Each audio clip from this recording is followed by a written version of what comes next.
Please subscribe and don't forget to press the bell icon to get notified whenever we upload a new video. गौमूत्र के अपने कई फायदे सुने होंगे। आयुर्वेद में तो गौमूत्र को हर मर्ज की दवा बताया गया है, लेकिन आजकल के जमाने में एडवांस अंग्रेजी दवाओं के आगे गौमूत्र का सेवन भला कौन करता है? मगर आपकी इसी सोच को बदलने के लिए सोशल मीडिया पर गौमूत्र की ताकत का बाकायदा एक एक्सपेरिमेंट करके दिखाया जा रहा है। दावा किया जा रहा है कि गौमूत्र हर बीमारी का रामबाण इलाज है, एक स्वस्थ शरीर का राज है। क्या गौमूत्र के सेवन से शरीर में जमा हुआ सारा केमिकल साफ हो जाएगा? अपन लोग जब पैदा होते हैं तो अपना शरीर इस तरीके से होता है, पानी की तरह बिल्कुल शुद्ध, जैसे कि रासायनिक खाद अपनी बॉडी में गया, कई केमिकल अपनी बॉडी में गए तो अपना शरीर हो जाता है ऐसा, तो बोलते हैं बीटाडीन। उसके बाद ये है गाय का अर्क, गाय का पेशाब। एक ढक्कन आपको सुबह सुबह ऐसे लेना, भरना और पीना है। उसके बाद अपना शरीर कैसा हो गया ये आपको खुद ही दिखाई दे रहा है।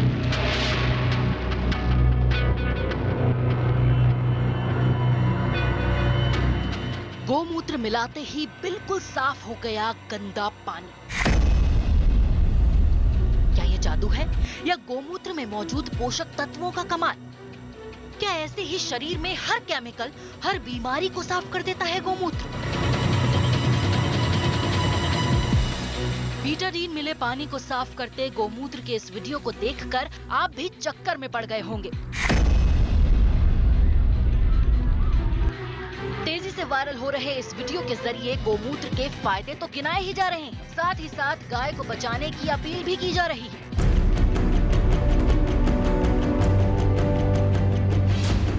गौमूत्र की महिमा जानकर आप भी रह जाएंगे हैरान। वायरल वीडियो में गोधन अर्क का इस्तेमाल किया गया है। गोधन अर्क और गौमूत्र में बेहद ही मामूली सा फर्क है। गोधन अर्क बनता तो गौमूत्र से ही है, लेकिन उसकी प्रक्रिया अलग होती है। गोधन अर्क में गौमूत्र को भाप बनाकर उसका सत निकाला जाता है। ये सत महीनों तक ताजा रहता है, जबकि गौमूत्र गाय का ताजा पेशाब होता है, वो ज्यादा वक्त तक नहीं रखा जा सकता। लेकिन सवाल ये है कि बीटाडीन मिले पानी में गाय का अर्क मिलाते ही वो बिल्कुल साफ कैसे हो गया?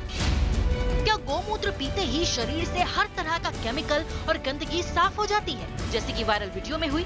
या कहीं ऐसा तो नहीं कि बीटाडीन और गौमूत्र में मौजूद रसायनों में हुई सामान्य प्रतिक्रिया को गौमूत्र की ताकत के तौर पर पेश किया जा रहा है?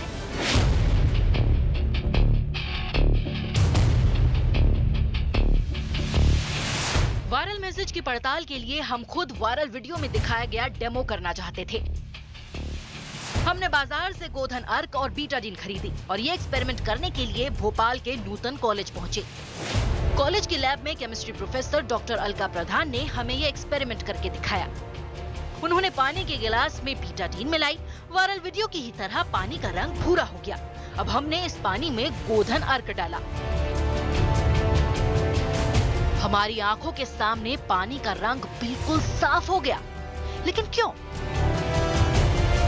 बीटाडीन में 10% पोविडोन आयोडीन होता है। पोविडोन आयोडीन एक एंटीसेप्टिक है जो कि त्वचा पर मौजूद कीटाणुओं से लड़ता है, इसलिए घाव होने पर बीटाडीन लगाई जाती है। पोविडोन आयोडीन गहरे भूरे रंग का होता है, इसलिए पानी में बीटाडीन मिलाते ही पानी का रंग भी भूरे रंग का हो जाता है। लेकिन इस पानी में गोधन अर्क मिलते ही वो बिल्कुल साफ कैसे हो गया? तो इसके जवाब में छिपी है साइंस। इसमें गौमूत्र का कोई कमाल नहीं है। आयोडीन जो होता है, जो बीटाडीन में होता है, ये कलरफुल कंपाउंड है। तो ये इसके साथ बीटाडीन जो है गौमूत्र के साथ इसके सोडियम, पोटेशियम और जो मेटल है इसके साथ कलरलेस यौगिक, रंगहीन यौगिक बना रहा है।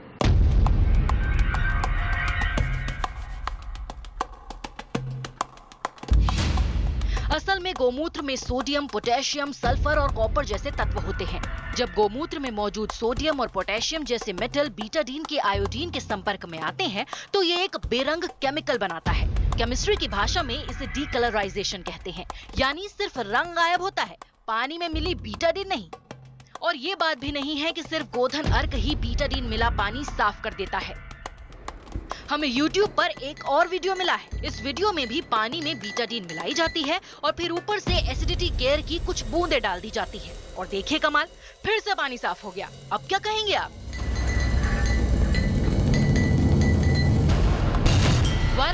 बीटाडीन वाले पानी के साफ होने का राज तो हमने फाश कर दिया, लेकिन गोमूत्र हर बीमारी का रामबाण इलाज है या नहीं?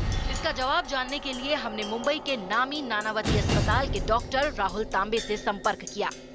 एक केमिकल दूसरा ऐड करोगे तो ब्लू कलर आ जाता है, तुम ऐड करोगे तो ब्लू का वापस वाइट हो सकता है। तो मोस्टली मुझे लगता है ये केमिकल रिएक्शन है, पर इसका मतलब ये नहीं कि वो आयोडीन को पूरा न्यूट्रलाइज करना। कहीं भी ये एविडेंस नहीं मिला है कि गोमूत्र लेने के बाद तुम वाकई कुछ उसका इफेक्ट है। तीसरी बात है, जो हमको गोमूत्र मिलता है क्या वो एक्चुअली सेफ है? तुम अगर गोमूत्र लोगे और उसमें कुछ इन्फेक्शन रहेगा तो भी अपने को घातक हो सकता है। आयुर्वेद में गोमूत्र के कई फायदे गिनाए गए हैं, इसीलिए हमने मध्य प्रदेश सरकार में आयुर्वेदिक चिकित्सा अधिकारी डॉक्टर अंचलेश मिश्रा से भी बात की। डॉक्टर ने हमें गोमूत्र के लाभ तो बताए, लेकिन वायरल वीडियो को लेकर कुछ संशय भी गिनाए। इतना अधिक बड़ा चढ़ा के भी नहीं बोल सकते कि हर बीमारी, मगर हाँ, गौमूत्र से आप स्वस्थ रह सकते हैं। गाय घास खाती है, घास यानी जो पेड़ पौधे पत्ती हरी जो जड़ी बूटियां हैं, तो उसकी यूरिन में कुछ हर्बल प्रॉपर्टीज आ जाती है, जिसकी वजह से हम उसका यूज एज ए मेडिसिन करते हैं। वायरल वीडियो के बारे में कहूँगा, ना तो एक गिलास पानी ह्यूमन बॉडी है और ना ही हम बीटाडीन पीते हैं, तो इसका तो कहीं से कहीं तक कोई मैच नहीं करता है। लेकिन क्या गोमूत्र को कोई भी रोजाना बिना डॉक्टर की सलाह के यूं ही पी सकता है? तो आयुर्वेदिक चिकित्सा अधिकारी इसका जवाब ना में देते हैं। आजकल गाय भी पौष्टिक आहार नहीं खाती हैं, क्या उसका गोमूत्र भी पौष्टिक होगा? ये बहुत अच्छा क्वेश्चन, आपने बहुत अच्छा क्वेश्चन पूछा कि गाय को जब हम उतना इनपुट ही नहीं मिलेगा जिस टाइप का हमको चाहिए, तो वो आउटपुट कैसे देगी? तो इस पे तो बिल्कुल रिसर्च होना चाहिए और ये शोध का विषय है। ऐसा तो नहीं है कि नुकसान नहीं है, रोटी भी नुकसान करती है एक्सेसिव मात्रा में लेने से, अनिश्चित काल में लेने से, तो डॉक्टर की सलाह तो बहुत जरूरी है।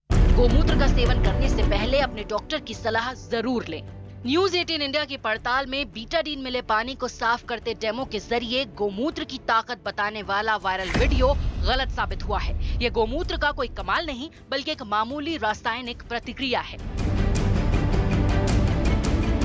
योगी आदित्यनाथ सरकार में उत्तर प्रदेश में निर्माण कार्य जोरों पर है। दनादन सड़कें बन रही हैं, काम हो रहे हैं, लेकिन सोशल मीडिया का दावा है कि अधिकारियों पर काम का बोझ इस कदर है कि वो न आओ देख रहे हैं न ताओ, बस अंधाधुंध काम ही किए जा रहे हैं। लापरवाही का आलम यह है कि ताजमहल के शहर आगरा में सोते कुत्ते पर ही सड़क बना दी गई। क्या सड़क बनाने वालों को जिंदा कुत्ता नजर ही नहीं आया, या फिर ये सोशल मीडिया की शरारत है?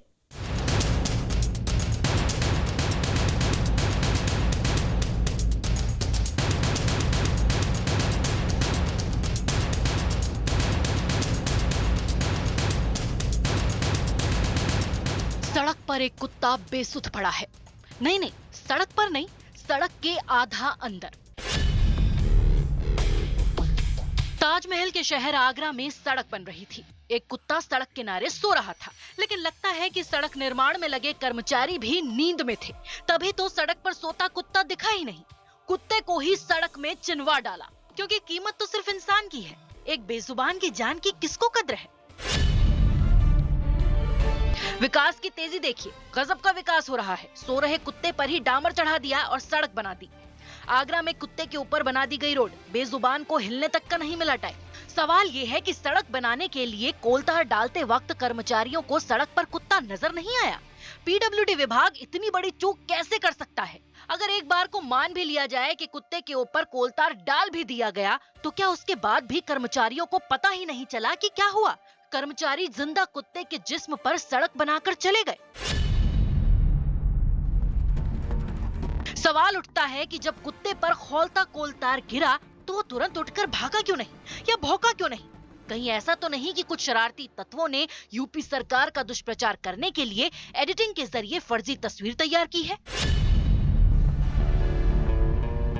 तस्वीर आगरा की बताई जा रही थी, लिहाजा हमारी टीम मामले की पड़ताल के लिए निकल पड़ी। पता चला कि बदकिस्मती से वायरल हो रही ये तस्वीर बिल्कुल सही है। 11 जून की रात 1-2 बजे के बीच फूल सैयद चौराहे पर सड़क निर्माण का काम चल रहा था। पीडब्ल्यूडी ने ठेका दिया था आरपी इंफ्रावेंचर प्राइवेट लिमिटेड को, लेकिन जहालत की इंतहा इस कदर है कि सड़क बनाते वक्त कर्मचारियों की अक्ल पर ताले पड़ गए। किसी को सड़क किनारे कुत्ता ही नहीं दिखा और कुत्ते के ऊपर ही सड़क बन गई।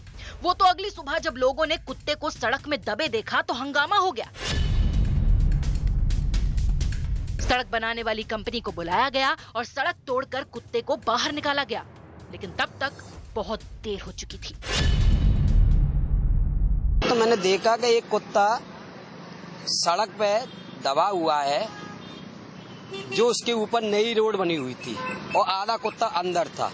कुत्ते में जान थी और कुत्ता तड़प रहा था। हमने अपने कार्यकर्ता बुलवाए, यहाँ पे थोड़ा सा हमने ड्रामा किया। ड्रामा करने के बाद पूरा प्रशासन आया, पुलिस प्रशासन ने उनके अधिकारियों को बुलाया, उन्होंने जिम्मेदारी ली।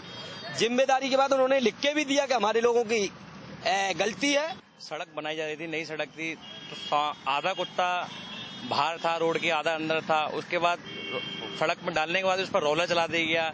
इतनी क्रूरता की हुई। डॉगी आधा दबा हुआ था यहाँ, तो उसकी सांस चल रही थी थोड़ी थोड़ी। अब जरा इस मशीन को देखिए, जिसके जरिए आगरा में सड़क निर्माण का काम हो रहा था। इस मशीन के आगे पीछे दाएं बाएं मजदूर लगे हुए हैं। ऐसे में ये कैसे हो सकता है कि इतने लोगों में किसी को भी सड़क पर कुत्ता नजर ही ना आया हो? सड़क निर्माण करने वाली कंपनी के अधिकारी तो मामले के तूल पकड़ने के बाद से ही गायब हैं। इसलिए जवाब लेने के लिए हम लोक निर्माण विभाग के दफ्तर पहुंचे। अधिकारी कैमरे पर तो नहीं आए, लेकिन उन्होंने हमें आरपी इंफ्रावेंचर प्राइवेट लिमिटेड को लापरवाही बरतने के लिए जारी किया गया ये नोटिस थमा दिया। इस नोटिस में लिखा है कि सड़क निर्माण कर रही कंपनी से जवाब मांगा गया है, कंपनी के खिलाफ एफआईआर दर्ज हो चुकी है और जांच चल रही है। लेकिन ये एफआईआर पीडब्ल्यूडी ने खुद दर्ज नहीं कराई है। जानवरों के लिए काम करने वाले संगठन पीपल फॉर एनिमल ने इस क्रूरता के खिलाफ एफआईआर दर्ज कराई है। तो थाने में हम लोगों ने क्रूरल्टी केसेस उसमें दर्ज करवाया, लेकिन कुछ थोड़ा बहुत पुलिस आनाकानी कर रही थी उसमें। फिर हमने माननीय मेनका गांधी जी को सूचना दी। माननीय मेनका गांधी जी ने फिर उसको पुलिस प्रशासन से बात हुई, उसमें फिर एफआईआर हो गई थी। पीडब्ल्यूडी ने तो बस कंपनी को नोटिस थमाकर अपना पल्ला झाड़ लिया है। और तो और इस नोटिस में एक हैरान करने वाला दावा भी है। इस नोट में लिखा है कि सड़क बनने से पहले ही कुत्ता मरा हुआ था, जबकि स्थानीय लोगों का कहना है कि कुत्ता जिंदा था और वो डामर में दबे दबे मर गया। कुत्ता तो मरा हुआ था, कुत्ता जो मरा हुआ था उसके ऊपर उन्होंने डामर डाल दिया था। हाँ, ये धारा 428, 429 IPC और 11 पर क्रूरता के तहत मुकदमा दर्ज किया है। अभी तो जांच शुरू ही हुई है, लेकिन पहले ही मान लिया गया है कि कुत्ता सड़क बनने से पहले ही मर चुका था। इस मामले की जांच में कितनी गंभीरता बरती जा रही है, इस बात का अंदाजा आप इस बात से लगा लीजिए कि कुत्ते का पोस्टमार्टम कराए बगैर ही उसे दफना दिया गया था। वो तो हल्ला मचने के बाद पुलिस ने कुत्ते की लाश को जमीन से निकलवाया और उसका मेडिकल कराया गया। अब कुत्ता पहले से ही मरा हुआ था या सड़क निर्माण का डामर डाले जाने के बाद उसकी मौत हुई, ये तो पोस्टमार्टम रिपोर्ट आने के बाद ही साफ होगा। न्यूज़ 18 इंडिया की पड़ताल में कुत्ते पर सड़क बनाने की खबर पक्की साबित हुई है। मुंह में छाले पड़ जाएं या फिर दांत में दर्द हो, खाने का निवाला तक आपकी हलक से नीचे नहीं जा पाता। कितनी तकलीफ होती है ना। लेकिन अगर मुंह खुले ही नहीं तो तब क्या हालत होगी आपकी। गुरुग्राम में खूबसूरत सारस के साथ बिल्कुल यही हुआ है। उस बेजुबान की चोंच के ऊपर प्लास्टिक का एक छल्ला फंस गया है और उसकी चोंच ही बंद हो गई है। कैसे जी रहा होगा वो सारस, क्या खाया होगा उसने, कहां है वो पंछी अब। ये एक सारस है, शातिर शिकारी, जो अपनी चोंच के एक झपट्टे से तालाब की मछली को अपना निवाला बना लेता है। लेकिन ये सारस बिल्कुल लाचार है। क्यों? जरा गौर से इस सारस की चोंच को देखिए। ये काली चीज देख रहे हैं आप? दावा है कि ये प्लास्टिक का छल्ला है। इस प्लास्टिक ने सारस की चोंच को बंद कर दिया है। अब वो अपना मुंह ही नहीं खोल पा रहा। इस पक्षी की चोंच में प्लास्टिक की एक रिंग फंसी हुई है, जिसकी वजह से ये चोंच नहीं खोल पा रहा है। काली गर्दन वाले स्टॉर्क नाम के इस पक्षी को पहली बार राजधानी दिल्ली के बाहर एक दलदली जमीन में 7 जून को देखा गया था। देखने वालों का मानना है कि इस हालत में ये परिंदा पानी तो पी पा रहा है, लेकिन चोंच न खोल पाने की वजह से कुछ खा नहीं पा रहा। वायरल मैसेज की पड़ताल के लिए हमने गुरुग्राम वन विभाग से संपर्क साधा। पता चला कि 7 जून को हरियाणा के बसई वेटलैंड में ये ब्लैक नेक्ड स्टॉर्क यानी काली गर्दन वाला सारस देखा गया था।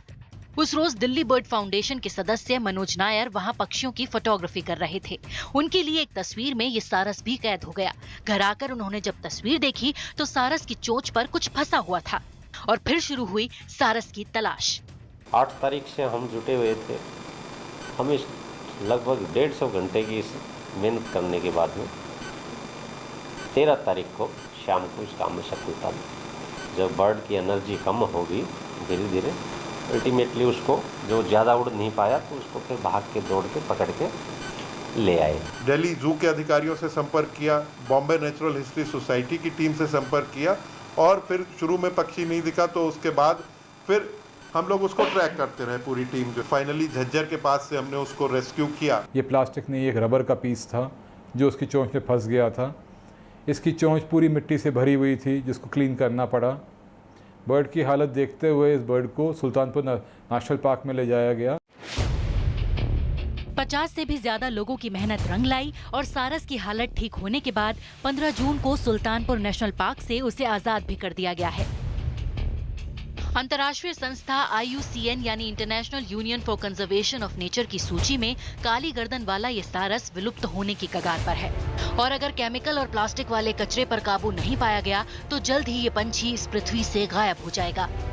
और अगर एक आध दिन इस बर्ड को नहीं पकड़ पाते तो ये मर जाती है। ये बर्ड की तस्वीर आ गई तो इस बर्ड पे पूरा एफर्ट हो गया।